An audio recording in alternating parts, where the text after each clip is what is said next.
सालों बाद जब पति कलेक्टर बनकर घर पर लौटा तो देखिए उसके बाद क्या हुआ। सालों बाद पति कलेक्टर बनकर गांव पहुंचा। पत्नी ईंट भट्टे पर काम करती मिली। फिर जो हुआ, इंसानियत भी रो पड़ी। दोस्तों, यह सच्ची कहानी है उत्तर प्रदेश जौनपुर जिले की, जहां एक छोटा सा गांव है बरेपुर। इसी गांव में रहते थे अर्जुन और राधिका। अर्जुन के घर की हालत बहुत खराब थी।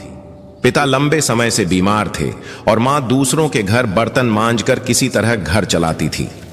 अर्जुन दिन में मजदूरी करता और रात में लालटेन की हल्की रोशनी में पढ़ाई करता।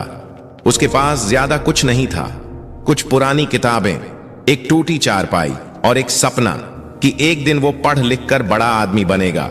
वह अक्सर खुद से कहता, बस पढ़ाई पूरी हो जाए, फिर सब बदल जाएगा। गांव के लोग उसकी बात सुनते तो बस चुप रह जाते। उन्हें विश्वास नहीं था कि इतने गरीब घर से कोई बड़ा बन सकता है। राधिका भी उसी गांव में अकेली रहती थी। उसकी मां कई साल पहले गुजर चुकी थी।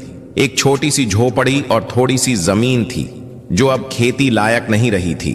अपना गुजारा करने के लिए वह गांव में जहां काम मिलता वहां चली जाती। कभी खेतों में, कभी ईंट ढोने में, कभी किसी के घर काम करने में। दिन भर की मेहनत के बाद भी उसके चेहरे पर शिकायत नहीं होती थी। अर्जुन और राधिका एक दूसरे का सहारा थे। दोनों के पास देने के लिए पैसा नहीं था, लेकिन समझ और भरोसा था। जब भी अर्जुन पढ़ाई को लेकर परेशान होता, वह राधिका के पास चला जाता। एक शाम वह चुपचाप उसकी झोपड़ी के बाहर बैठा था। हाथ में किताब थी, लेकिन नजरें कहीं और थीं। राधिका ने पूछा, क्या हुआ? अर्जुन ने धीमी आवाज में कहा, शहर जाकर पढ़ना पड़ेगा, यहां रहकर कुछ नहीं होगा। कुछ पल के लिए खामोशी छा गई। शहर जाने का मतलब था पैसा, रहने की जगह, खाने का इंतजाम और सबसे बड़ी बात, गांव से दूर जाना। राधिका ने धीरे से पूछा, कब जाना है? पता नहीं, पैसे ही नहीं है। अर्जुन ने नजरें झुका लीं। उसकी आवाज में पहली बार बेबसी साफ सुनाई दे रही थी। अगले कुछ दिनों तक अर्जुन और भी ज्यादा काम करने लगा। सुबह से शाम तक मजदूरी करता, फिर रात में पढ़ता, लेकिन जितना भी कमाता वह शहर की पढ़ाई और रहने के खर्च के सामने बहुत कम था। एक रात वह थक कर जमीन पर बैठ गया। शायद मेरा सपना सपना ही रह जाएगा, उसने धीमे से कहा। उसी समय राधिका वहां आई। उसने कुछ नहीं पूछा, बस उसके पास बैठ गई। कुछ देर बाद उसने अपनी मुट्ठी खोली और उसके सामने कुछ पैसे रख दिए। अर्जुन चौंक गया। ये कहां से आए? राधिका ने नजरें बचाते हुए कहा, तू शहर जाएगा, बस तू चिंता मत कर, पढ़ाई कर। अर्जुन समझ गया कि यह पैसे आसानी से नहीं आए होंगे। उसने पैसे उठाने से मना किया। नहीं, मैं नहीं ले सकता।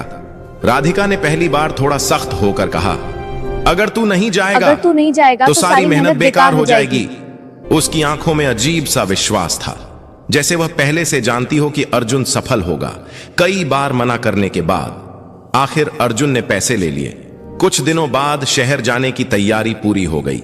जाने के दिन पूरा गांव बस दूर से देख रहा था। किसी को ज्यादा फर्क नहीं पड़ रहा था, लेकिन राधिका चुपचाप खड़ी थी। बस आने की आवाज सुनाई दी। अर्जुन ने अपना छोटा सा बैग उठाया। उसमें कुछ कपड़े और किताबें थीं। बस इतना ही उसका सामान था। वो राधिका के सामने आकर रुक गया। मैं जल्दी लौटूंगा, कुछ बनकर, उसने कहा। राधिका ने हल्की मुस्कान दी। मुझे पता है, बस चलने लगी। अर्जुन खिड़की से बाहर देखता रहा। राधिका वहीं खड़ी रही जब तक बस आंखों से ओझल नहीं हो गई। उस दिन के बाद गांव की वही सड़क, वही खेत और वही झोपड़ी तो थे, लेकिन राधिका के जीवन में एक बड़ा खालीपन आ गया था। शुरू में अर्जुन की चिट्ठियां आती रहीं। वो शहर की पढ़ाई, काम और मुश्किलों के बारे में लिखता। राधिका हर चिट्ठी को कई बार पढ़ती और संभाल कर रख देती। लेकिन धीरे धीरे चिट्ठियों के बीच का समय बढ़ने लगा। एक हफ्ता, फिर एक महीना, फिर कई महीने। राधिका हर दिन डाकिये की राह देखती, लेकिन ज्यादातर दिन खाली ही गुजरते।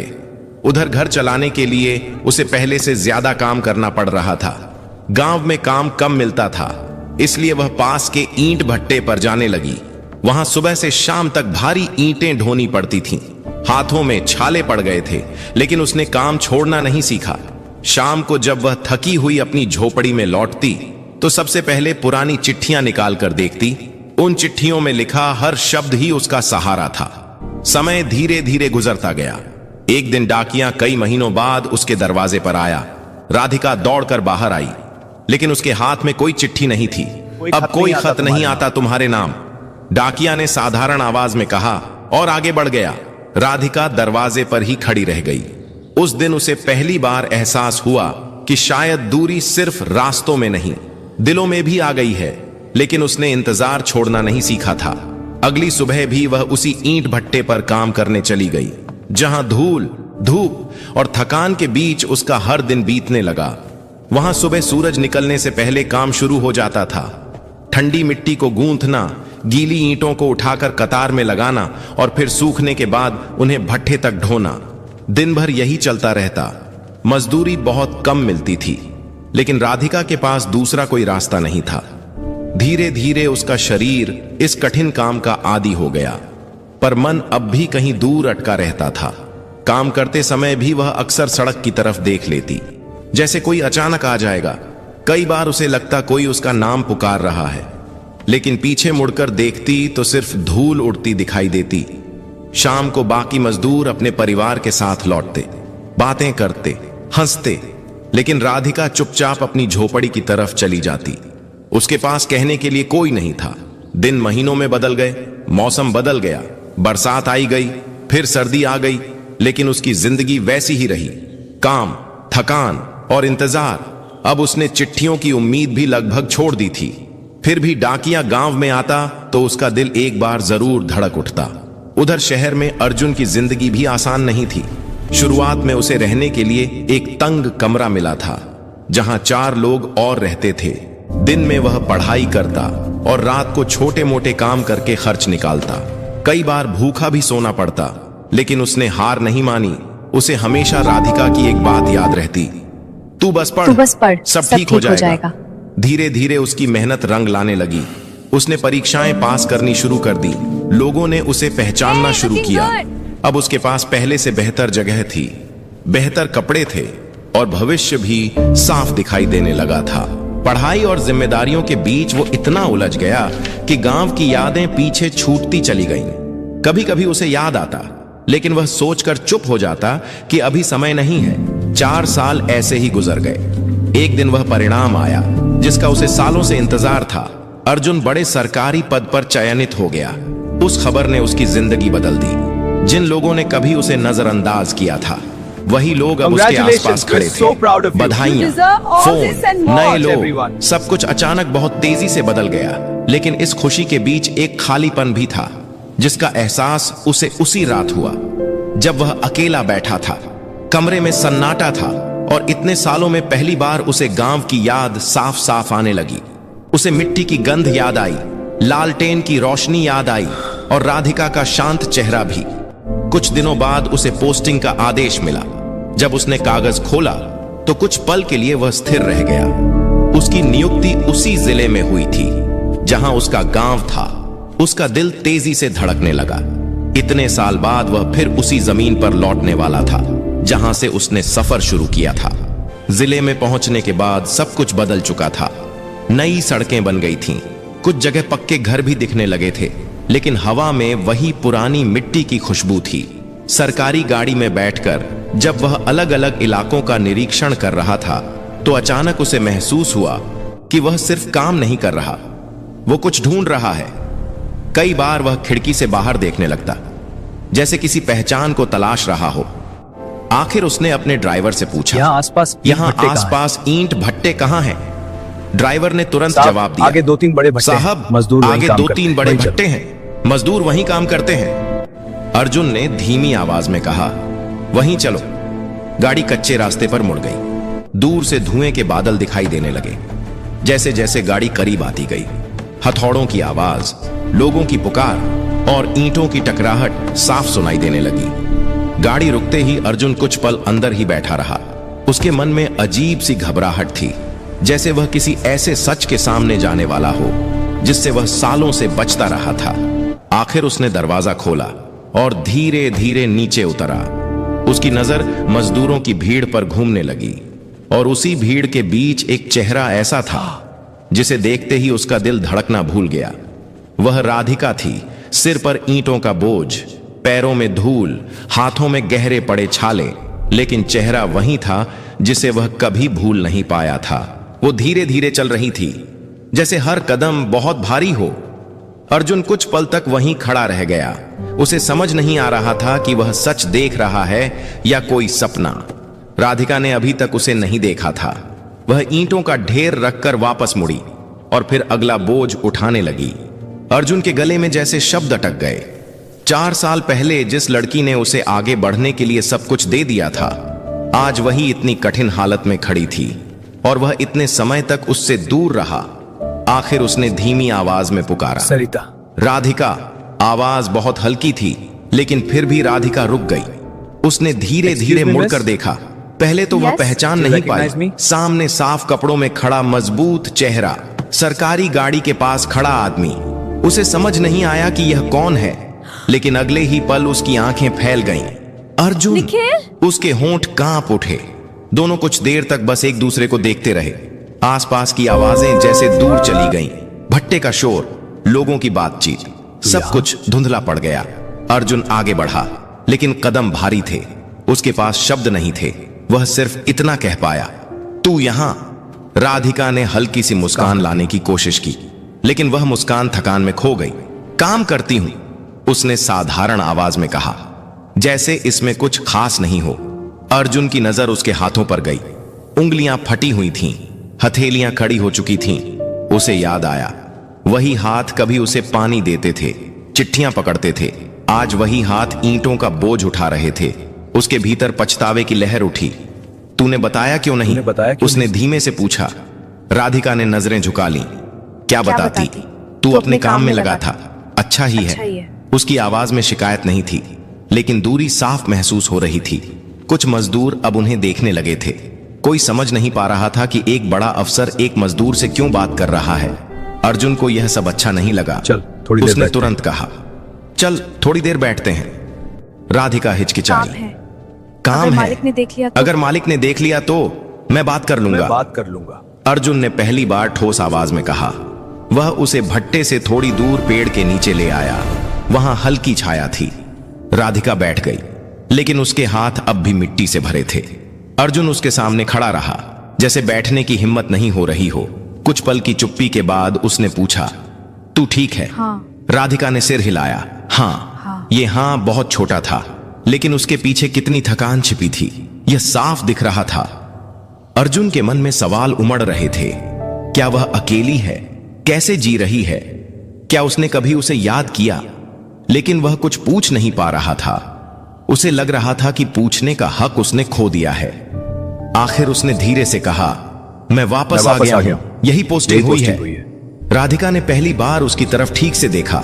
उसकी आंखों में आश्चर्य नहीं था, बस एक शांत भाव था। अच्छा है, उसने कहा। तू सफल हो गया। मुझे पता था। अर्जुन का दिल और भारी हो गया। उसने सोचा था कि शायद वह नाराज होगी, कुछ कहेगी, लेकिन यह शांत स्वीकार करना उससे ज्यादा दर्द दे रहा था। हवा में राख की हल्की गंध फैल रही थी। दूर भट्टे की आग जल रही थी।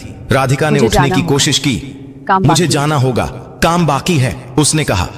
अर्जुन ने अचानक कहा, राधिका चल मेरे साथ। वो रुक गई। कहां? उसने धीरे से पूछा। हमेशा के लिए। अर्जुन की आवाज कांप गई। यहां से हमेशा के लिए? राधिका कुछ पल तक उसे देखती रही। उसकी आंखों में सवाल थे, यादें थीं, और कहीं गहराई में दबा हुआ दर्द भी था। लेकिन उसने तुरंत कोई जवाब नहीं दिया और बस चुपचाप खड़ी रही। उसके चेहरे पर कोई साफ भाव नहीं था, जैसे वह अंदर ही अंदर बहुत कुछ सोच रही हो।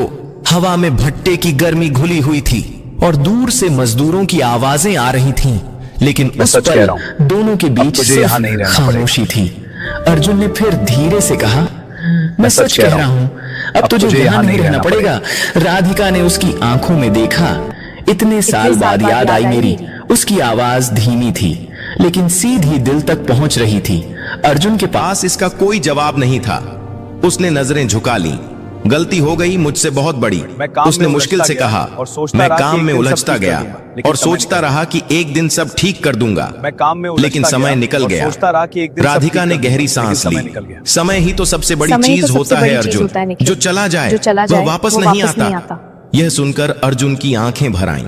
उसे पहली बार समझ आया कि उसकी सफलता की कीमत किसी और ने चुकाई है। मैंने तुझे कभी कुछ रोका पल नहीं, बाद राधिका ने क्योंकि धीरे मुझे से पता कहा, था तू कुछ बन मैंने जाएगा। तुझे कभी बस रोका इतना नहीं, सोचा था कि तू क्योंकि लौटेगा। मुझे पता था मैंने तू तुझे कुछ कभी बन रोका जाएगा। नहीं, बस इतना क्योंकि मुझे सोचा पता था था कि तू कुछ तू बन लौटेगा। जाएगा। बस इतना सोचा था कि अर्जुन तू ने तुरंत लौटेगा। कहा, मैं मैं काम में लौट आया उलझता गया हूँ और सोचता और रहा इस कि एक बार दिन सब कहीं ठीक नहीं कर दूंगा, जाऊंगा। लेकिन समय निकल उसकी गया। आवाज में सच्चाई थी, लेकिन राधिका के चेहरे पर अभी भी संकोच था। इतने सालों की साल बाद दूरी याद एक आई पल में मुझे। खत्म नहीं हो सकती थी। उसी a word. समय भट्टे का Yes, what is Munshi it? वहां आ गया। उसने राधिका को बैठे देखा यहाँ तो क्या कर तेज रही हो? आवाज काम में बोला, छोड़कर बैठी हो? यहाँ क्या कर रही हो? काम छोड़कर क्या बैठी कर रही हो? हो? काम छोड़। अर्जुन ने उसकी तरफ देखा। इनसे ऐसे बात मत करो, उसने शांत लेकिन सख्त आवाज में कहा। मुंशी पहले तो चौंका, आप कौन होते हैं फिर बीच बोला, में बोलने वाले? आप कौन होते हैं बीच में बोलने वाले? अर्जुन ने अपनी जेब से My पहचान identification. पत्र निकाला और उसके सामने This कर is दिया। unexpected. मुंशी का चेहरा तुरंत बदल गया। वो हड़बड़ा गया और धीरे से बोला, साहब मुझे पता नहीं था। साहब मुझे पता नहीं था। अर्जुन ने बिना गुस्सा आज से किए ये कहा, यहाँ काम नहीं करेंगे। आज से यह यहां काम नहीं करेंगी। मुंशी कुछ बोल नहीं पाया, उसने बस सिर झुका लिया। राधिका यह सब चुपचाप देख रही थी। उसे समझ नहीं आ रहा था कि इतने साल बाद अचानक उसकी जिंदगी क्यों बदल रही है। अर्जुन ने उसकी तरफ मुड़कर कहा, चलो। वो अभी भी हिचकिचा रही थी। मेरे पास कुछ सामान है, उसने धीमे से कहा। ले आएंगे, अर्जुन ने जवाब दिया। दोनों भट्टे से बाहर की तरफ चलने लगे। मजदूर उन्हें जाते हुए देख रहे थे, लेकिन कोई कुछ नहीं बोला। राधिका के कदम धीमे थे, जैसे हर कदम पर वह अपने पुराने जीवन से दूर हो रही हो। सरकारी गाड़ी के पास पहुंचकर वह रुक गई। शायद उसने कभी इतनी बड़ी गाड़ी में बैठने की कल्पना भी नहीं की थी। अर्जुन ने दरवाजा खोला और धीरे से कहा, डर मत, बस बैठ जा। कुछ पल बाद वह चुपचाप अंदर बैठ गई। गाड़ी चल पड़ी। खिड़की से बाहर देखते हुए राधिका को वही रास्ते दिखाई दे रहे थे जिन पर वह रोज पैदल चलती थी, लेकिन आज सब कुछ अलग लग रहा था। गाड़ी गांव की तरफ मुड़ी। रास्ते में खेत, पेड़ और छोटे छोटे घर दिखाई देने लगे। जैसे ही बरेपुर की सीमा आई, राधिका का दिल तेज धड़कने लगा। गाड़ी उस पुरानी जगह पर जाकर रुकी जहां कभी अर्जुन का घर था। घर अब पहले से भी ज्यादा जर्जर हो चुका था। दीवारों का प्लास्टर झड़ चुका था, दरवाजा आधा टूटा हुआ था और आंगन में झाड़ियां उग आई थीं। राधिका धीरे से नीचे उतरी और घर को देखने लगी। अर्जुन भी उसके पास आकर खड़ा हो गया। यहीं से सब शुरू हुआ था। यहीं से सब शुरू हुआ था और यहीं से फिर शुरू करेंगे, उसने कहा। राधिका की आंखें नम हो गईं। इतने सालों की थकान जैसे अचानक बाहर आना चाहती थी, लेकिन वह खुद को संभाले रही। अकेली नहीं है। अर्जुन ने धीमे से कहा, अब तू अकेली नहीं है। यह सुनते ही उसकी आंखों से आंसू बह निकले, जिन्हें वो अब तक रोक कर रखे हुए थी। कई साल बाद पहली बार उसे लगा कि शायद इंतजार खत्म हो गया है, लेकिन दिल में अब भी एक डर बाकी था कि कहीं यह सब सपना ना हो। वह टूटी दीवारों वाले उस घर के सामने खड़ी थी जहां कभी जीवन की शुरुआत हुई थी और जहां से एक दिन सब बिखर गया था। आंगन में सूखी घास उगी थी, छप्पर जर्जर से टूट चुका था और दरवाजे की लकड़ी सड़ने लगी थी। फिर भी उस घर में एक अजीब सा अपनापन था, जैसे वह अब भी उनका इंतजार कर रहा हो। अर्जुन ने धीरे से दरवाजा धक्का दिया। वह चरमराते हुए खुल गया। अंदर धूल जमी थी, कोनों में मकड़ी के जाले लटके थे और टूटी चारपाई एक तरफ पड़ी थी। वो कुछ पल चुपचाप खड़ा रहा, जैसे हर चीज उसे पुराने दिनों की याद दिला रही हो। राधिका भी धीरे धीरे अंदर आई। उसने दीवार को हाथ से छुआ, जैसे यकीन कर रही हो कि यह सब सच है। इसे ठीक करवा दूंगा, अर्जुन ने कहा। फिर से रहने लायक बना देंगे। राधिका ने हल्की आवाज में पूछा, तू सच में यहीं रहेगा? अर्जुन ने बिना सोचे जवाब दिया, हाँ, अब कहीं नहीं जाऊंगा। अब कहीं नहीं। उसके शब्दों में कोई दिखावा नहीं था। इतने सालों बाद पहली बार वह अपने फैसले को लेकर पूरी तरह शांत दिखाई दे रहा था। अगले ही दिन से काम शुरू हो गया। मजदूर बुलाए गए, टूटी छत हटाई गई, नई लकड़ियां डाली गईं, दीवारों पर फिर से प्लास्टर चढ़ाया गया। गांव के लोग दूर खड़े होकर यह सब देखते रहे। उन्हें यकीन नहीं हो रहा था कि वही अर्जुन, जिसे कभी कोई गंभीरता से नहीं लेता था, आज इतना बड़ा अफसर बनकर अपने पुराने घर को खुद खड़ा कर रहा है। राधिका भी खाली नहीं बैठी। वह आंगन साफ करती, टूटे सामान को अलग रखती और नए घर के लिए चीजें व्यवस्थित करती। उसके चेहरे पर थकान तो थी, लेकिन इस बार उस थकान में उम्मीद भी थी। कई साल बाद उसके दिन सिर्फ मजदूरी में नहीं बीत रहे थे, कुछ दिनों में घर पहचान में आने लगा। छत मजबूत हो गई, दीवारें चमकने लगीं और आंगन फिर से खुला दिखाई देने लगा। जब आखिरी काम खत्म हुआ तो अर्जुन ने दरवाजे पर नई कुंडी लगाई और पीछे हटकर घर को देखा। अब ठीक है, उसने धीरे से कहा। राधिका दरवाजे पर खड़ी थी, उसकी आंखों में चमक थी, लेकिन वह कुछ बोल नहीं पाई। शायद शब्द कम पड़ रहे थे। शाम को दोनों आंगन में बैठे थे, हल्की हवा चल रही थी और आसमान में सूरज ढल रहा था।